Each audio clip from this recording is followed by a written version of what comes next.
يا هلا والله حبايب قلبي.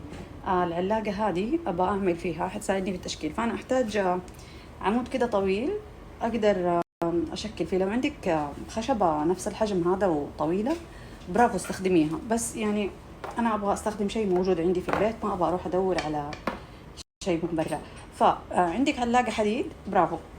آم، هتاخدي زرادية، تبي تعوري نفسك، هتقطعيها من دي الجهة. أنا أعتقد هذه الزرادية الخطأ، دقيقة أغيرها.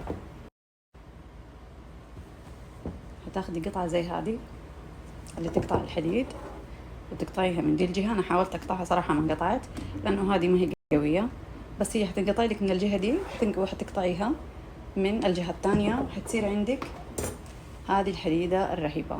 حنستخدمها في التشكيل تبع البقلاوة. ممكن تستخدمي الخشبة، راح أوريكم الخشبة اللي عندي تبع الشوي اللي هي هذه. في خشب شوي أطول من هذه، تقدري تروحي تاخدي يعني تشتري الخشب الطويل وتستخدميها، بس هذه ممتازة.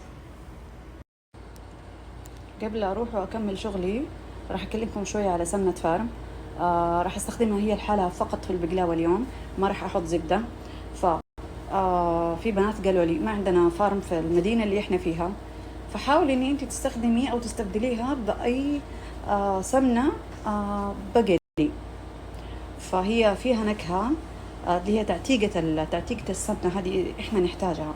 ما حتلاقيها في الزبدة ولا حتلاقيها في السمنة النباتية أبدا، ما حتلاقيها إلا في البقري. فأي نوع أنت تحبي إنك تستخدميه وطعمه يكون لذيذ استخدميه. فارم مرة ممتازة في البقلاوة. أوكي، في ناس متعودين يستخدموا الزبدة، خلاص خلوكم على الزبدة. أنا متعودة إني أنا أستخدم فارم وراح أكمل فيها. طيب حبيباتي، أنا صورت لي كده شوية كم لقطة للإنستغرام، بس قلت خليني أصور لكم كمان. هذه عجينة الجلاش، أنا قطعتها بالنص وطبقتها كده، إن شاء الله يكون واضح. راح آخذ منها حبتين فقط، أحطها على جنب، نشيل هذه. ولازم أغطيها، لا تسيبوها مكشوفة عشان راح تنشف. هذه واحدة، ونحط عليها شوية من السمنة ولا تكتروا، ما راح نكتر سمنة عشان لا تغفنا في وقت ما ناكلها. تمام، أحط هنا سمنة، والطبقة الثانية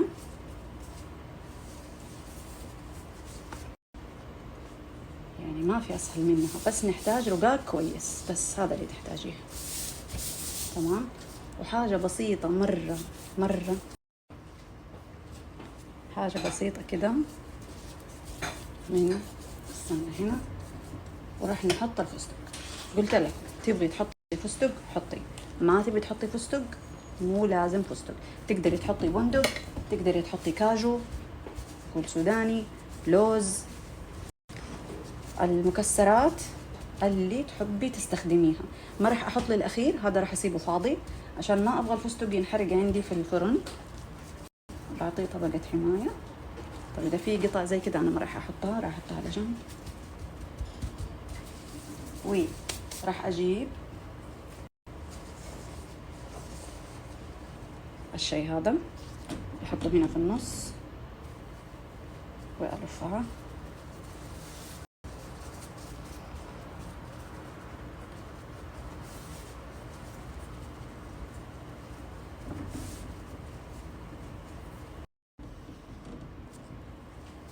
اخذ شوية زيادة، شوية عشان تمسك معايا.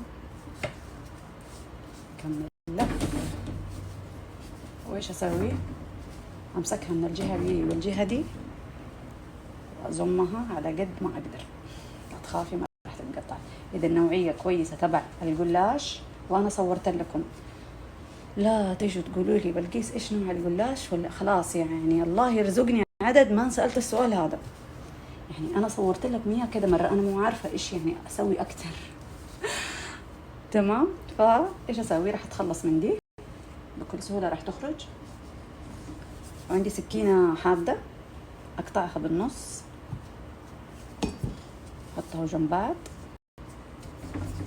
اقطعها بالنص كمان، فأحطها كده بهذه الطريقة. حلوين.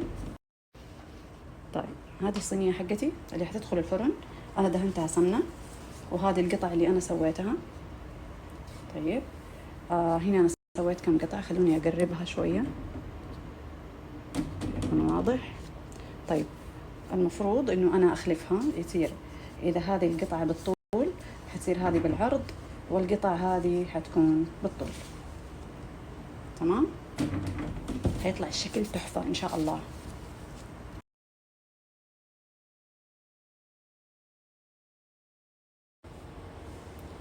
طيب بنات، قاعدة تجيني أسئلة على الخاص إنه عن أنواع السمن، شوكة وملعقة. شوكة وملعقة ما ينفع، ما ينفع. شوكة وملعقة هذه مو سمنة، هذه زبدة، أو هذه اللي في العلبة، اللي في العلبة المعدنة الذهبية كمان في البرميل، هذه كلها لا ما تنفع. بعدين الشوكة والملعقة نكهتها مرة قوية، ما تنفع، لا تستخدميها. واللي تقولي القمرية، قمرية لا لا لا، القمرية ما تنفع. خذوا سمنة حيوانية ما فيها نكهة. أنا اللي أعرف إنه القمرية فيها نكهة أو فيها طعم، فخلوكم على اللي أنا قلت لكم عليه. وإذا نزلت السوق إن شاء الله وشفت نوع غير سمنة فارم حيواني راح أصور لكم إياه، لكن قمرية لا، شوكة وملعقة لا، البرميل لا، المراعي لا. نصور حبة ثانية وأقول لكم على دي البقلاوة سويتها السنة اللي فاتت، يعني أولادي أنهاروا عليها. فلما عملت لهم الوربات القشطة عجبتهم مرة. عملت لهم إياها الجمعة اللي فاتت، الجمعة هذه قالوا ماما نبغى دي. دي دايما تفوز. تقدري تخلطي كمان أنواع مكسرات وتعمليها بندق مع كاجو مع جوز مع لوز وتعمليها، يعني مو لازم بالفستق زي ما يعملوا محلات البقلاوة. محلات البقلاوة بيحطوا لك لوز أو بيحطوا لك الجوز أو بيخلطوا أحيانا، فليش لا نعمل زيهم. أنا أولادي يحبوها بالفستق بس، نعمل لهم إياها زي ما هم يحبوها.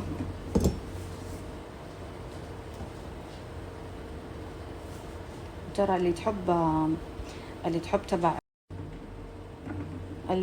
البقلاوة التركية أو اللي تيجي من تركيا، هذه هي نسختها حقة البيت، إذا مو أحلى منها. يعني مو أمدح نفسي إنه أنا أسوي أحسن من الأتراك، بس والله إنها حلوة ويمكن مرة قريبة من حقهم. وإذا فتحت أنا محل بقلاوة هذه هي حتكون الطريقة دي اللي أنا هستخدمها، مرة قريبة مو قريبة مرة هي. خلصناها. أنا غيرت الصينية الأولى كانت كبيرة فغيرت مقاس الصينية. هذه هي كل عجينة البقلاوة. وكمان عملت لي دي الصينية الصغيرة،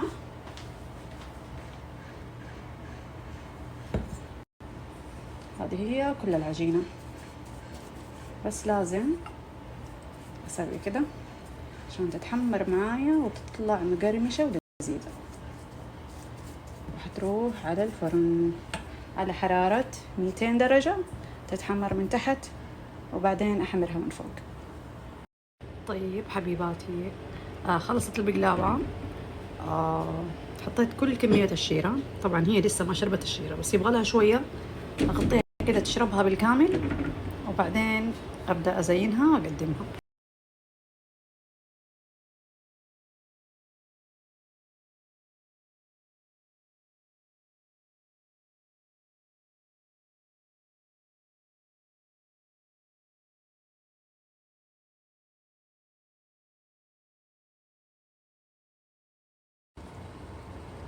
ويا هلا والله ببناتي، خلصناها وطلعت ولا غلطة ولا غلطة. تجين طبعا دقيقة واحدة، وعشان كده مرة متحمسة ومبسوطة. شوفوا الروعة، لذيذة لذيذة لذيذة، يعني البكرة أجلس أقول لذيذة دي ولا غلطة. حلوة متحمرة، شاربة الشيرة مزبوط، إبداع.